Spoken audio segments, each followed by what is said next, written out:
నమస్తే మేడం, మా అహింస మెడిటేషన్ ఛానల్కి మీకు స్వాగతం అండి. అలాగే మా అహింస మెడిటేషన్ ఛానల్ యొక్క ప్రేక్షకులతో మీ పేరు, మీ ఊరు, మీ ధ్యాన జీవితాన్ని అలాగే ధ్యాన అనుభవాల్ని పంచుకుంటారని ఆశిస్తున్నాం మేడం.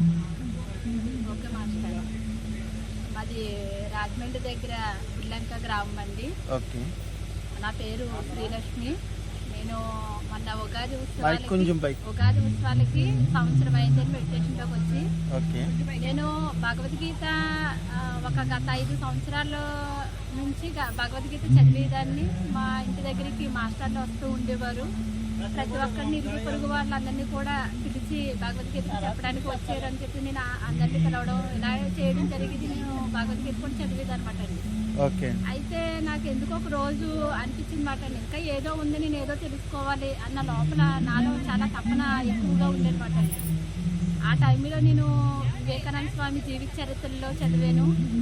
ఎందుకో నాకు మనసు కనిపించింది, నేను ధ్యానం చేస్తే బాగుంటది అని చెప్పి. అయితే ఒక రోజున నేను మణికంఠ బుక్ స్టాల్కి వెళ్తే ఇక్కడ ధ్యానం గురించి ఒక బుక్ ఉంది. అది రమణ మహర్షి బుక్ మాట అండి. అది ఆ బుక్ తెచ్చుకుని చదివాను. నా అంతటి నేనే చదివిన తర్వాత నాకు ఇంకా ఏంటంటే ఇంకా ఆతృత, నేను తెలుసుకోవాలి ధ్యానం అయితే ఎలా చేయాలి ఏంటి, ఇంకా ధ్యానం గురించి తెలుసుకోవాలని నాకు చాలా తపనతో ఉండేదండి. ఆ టైంలో నేను పిఎంసి ఛానల్ మామూలుగా నేను ఎక్కువ ఆధ్యాత్మిక విషయాలు ఛానల్ ఎక్కువగా వింటూ ఉండేదాన్ని. అలాగే ఇలా ఛానల్లో చూస్తూ ఉంటే పిఎంసి ఛానల్లోనూ అప్పుడు అనుభవాలే చెప్పేవారు. ధ్యానం ఎలా చేయాలన్నది నాకు తెలీదు. నేను పెట్టినప్పుడల్లా అనుభవాలే చెప్తూ ఉండేవారు. ధ్యానం గురించి ఎవరైనా చెప్తే బాగుండు, వెళ్ళి చేస్తే బాగుండు. పిరమిడ్ అంటే ఏంటో తెలీదు, పిరమిడ్ అంటారు కదా, అక్కడికి వెళ్ళి ఎవరన్నా వచ్చి చేస్తే ఏమనకుండా ఉంటారా, ఇలా ఇలా నాలో వచ్చి మాట్లాడి. అలాంటప్పుడు నేను యూట్యూబ్ ఛానల్లో కూడా ఒకసారి ఇక్కడ దగ్గరలో ఏదన్నా మాకు దగ్గరలో ఏదన్నా పిరమిడ్ ఏమన్నా ఉందేమో అని చెప్పి యూట్యూబ్ ఛానల్లో చూస్తే దగ్గరగా మాకు పేరవరం, ఇలా తూర్పుగోదావరి జిల్లా పేరవరంలో పిరమిడ్ ఉందని చెప్పండి. దాంట్లో వాట్సాప్ నెంబర్ ఉంటే నేను కాల్ చేశాను అనమాట అండి. వాళ్ళు వెంటనే కూడా ఫోను తీసి, అమ్మ చక్కగా మీరు రావచ్చు, పిల్లలతో పాటు రావచ్చు, మీరు ఇలా ఇప్పుడు ఉగాదికి 7 రోజులు కూడా ఉత్సవాలు జరుగుతాయి, 7 రోజులు చక్కగా ఉండండి, చాలా హ్యాపీగా ఉంటుంది, చాలా ఎంజాయ్ చేద్దరగని చెప్పి అన్నాను. నాకు ఎందుకో తెలియనటువంటి ఒక ఆనందం. అయితే నేను పిల్లలకి కూడా ఆధ్యాత్మిక విషయాలు అందించాలన్న ఒక తపనతో ఉంటూ ఉండేదన్నమాట అండి. అయితే ఈ వారం రోజులు ఆ టైంలో అనుకోకుండా వారం రోజులు పిల్లలకి సెలవులు ఇవ్వడం జరిగింది మాట అండి. ఈ లోపు నేను ఉగాది పనులన్నీ గబగబా చేసేసుకుని తర్వాత పిల్లల్ని ఎలాగైతే పిల్లలకు కూడా ఆధ్యాత్మికాన్ని అందించాలన్న లోపల నా తపన ఉండబట్టి వారం రోజులు కూడా నేను పిల్లల్ని అక్కడ పేరవరం పిరమిడ్ దగ్గరికి ఉగాది ఉత్సవాలకు తీసుకెళ్ళడం జరిగింది మాట. వెళ్ళిన ఒక్క రోజుకే నాకు అనిపించింది మాట అండి. మన్నాడు వెళ్ళేటప్పటికి ఏమని అనిపించిందంటే, ఇందులో ఆనందం ఉంది, ఆరోగ్యం ఉంది, ఎంతో సంతోషం ఉంది, ఇది ప్రతి ఒక్కరికి అందజేయాలన్న వెళ్ళిన ఒక్క రోజుగా నాకు అనిపించింది నా మనసుకి. నేను అసలు ధ్యానం చేసింది లేదు, చూసింది లేదు, ఏమీ లేదు. అయితే నాకు అనిపించిన తర్వాత ఇంటికి వచ్చిన ఉగాది ఉత్సవాలు అయిపోయి ఇంటికి వచ్చిన తర్వాత నేను ప్రతి ఒక్కరికి అందివ్వాలనుకున్నాను. ఒక మేడం ద్వారాగా మా ఇంటి దగ్గర క్లాసులు పెట్టించడం జరిగింది. నాకు అక్కడ క్లాసులు కూడా పెడతారని తెలీదు. ఆ మేడం గారు అన్నారు, అమ్మ అయితే సరే అయితే నేను వస్తానని చెప్పి ఒక మేడం గారు రావడం జరిగింది. 7 రోజులు పెట్టుకుంటారా మేడం అన్నారు. సరే అండి అయితే అన్నారు.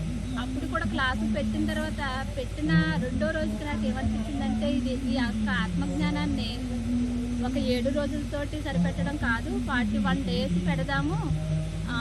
ఇక్కడ అసలు ధ్యాన ప్రచారం లేదు, ఈ ఆత్మజ్ఞానాన్ని అందించాలంటే ధ్యానం ఉండాలి, ధ్యానం ఈ యొక్క ఆత్మజ్ఞానాన్ని కూడా అందించాలి, అప్పుడే అందరికీ తెలుస్తుంది అని చెప్పి నేను ఆ మేడం గారికి అన్ని ఫోన్ చేస్తే, ఏం చేస్తారో మీరు నాకు తెలియదండి, 41 రోజు మాస్టర్ మీరు పంపించాలి, ఇక్కడ ఎవరికి ధ్యానం గురించి తెలియదు అని చెప్పంటే, ఆవిడ నా మాటకి ఏమీ అనకుండా ఒక 41 రోజు కూడా ఆ మేడం గారు, బేబీ మేడం గారిని సోమేశ్వరం, ఆ మేడం గారికి ఒకసారి నేను వెళ్ళేటువంటి కృతజ్ఞత తెలుసుకున్నాను. ప్రతి ఒక్క రోజు కూడా ఆవిడ ఫోన్ చేసి, అమ్మ క్లాస్కి వచ్చేస్తున్నారు, టెన్షన్ పడకని నాకు ప్రతి ప్రతిరోజు కాల్ చేసి చెప్పేవారన్నమాట అండి. ఒక్కరోజు కూడా మాస్టర్ లేకుండా మా క్లాస్ జరగలేదు. 41 రోజు కూడా చాలా అద్భుతంగా చాలా బాగా జరిగిందన్నమాట అండి. అంటే నాకు ప్రతి ఒక్కరికి చెప్పాలన్న తపన. ఓకే. నేను పిల్లలకి కూడా భగవద్గీత అసలు నేను ఇందులోకి ఇది తెలుసుకోవాలని ముందు కారణం ఏంటంటే భగవద్గీత నేను పిల్లలకి చెప్పాలని ఉండేదండి. అదే. అయితే నాలో ఒక తెలియనటువంటి భయం, చెప్పాలంటే లోపల ఉన్నది నాకు తెలిసింది కూడా చెప్పడానికి భయపడిపోయేదాన్ని. అదే. ఇలా మా అక్కారు అబ్బాయి వస్తే నేను భగవద్గీత ఎవరికి చెప్పలేకపోతే లోపల నా ఫీలింగ్ ఉండేది మాట అండి.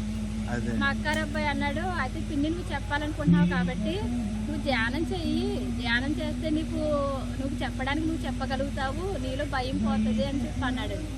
అమ్మో ఇదేదో బాగుంది కదా, అయితే నాలో భయం పోతుంది కదా, నేను చెప్పాలని నాలో తపన ఉంది కదా అని చెప్పి నేను అలాగా ఆ అబ్బాయి చెప్పిన కానీ చాలా ధ్యానం చేసుకుంటున్నాను. ఈ లోపు నాకు తెలియకుండానే నాలో ఎలా ఉండేదో నా భయం అంతా కూడా చాలా చాలా నా భయాలు, నువ్వు ఒక నలుగురితో మాట్లాడాలంటే చాలా విపరీతమైన భయం, ఎవరికన్నా మాట్లాడాలన్నా చెయ్యాలన్నాను. అలాంటి ఇదంతా కూడా నాలో ఉన్న భయాలన్నీ పోనియ్యి ఇప్పుడు ప్రతి ఒక్కరికి చెప్పాలన్న తపన. ఇప్పుడు మా ఊరంతా కూడా మరి తెలుసుకున్నారని, మా కుటుంబంలో ఎప్పుడైతే నేను ఆ ఉగాది ఉత్సవాలకు వెళ్ళాను మొత్తం మా అత్తయ్య గారి ఫ్యామిలీ, మా అమ్మగారి ఫ్యామిలీ ప్రతి ఒక్కళ్ళు కూడా తెలుసుకున్నారని, అందరూ కూడా అక్కడికి వచ్చారు, అందరూ శాకాహారులుగా మారారు. Great madam. చాలా నాకైతే చాలా చాలా హ్యాపీగా ఎవరన్నా వచ్చి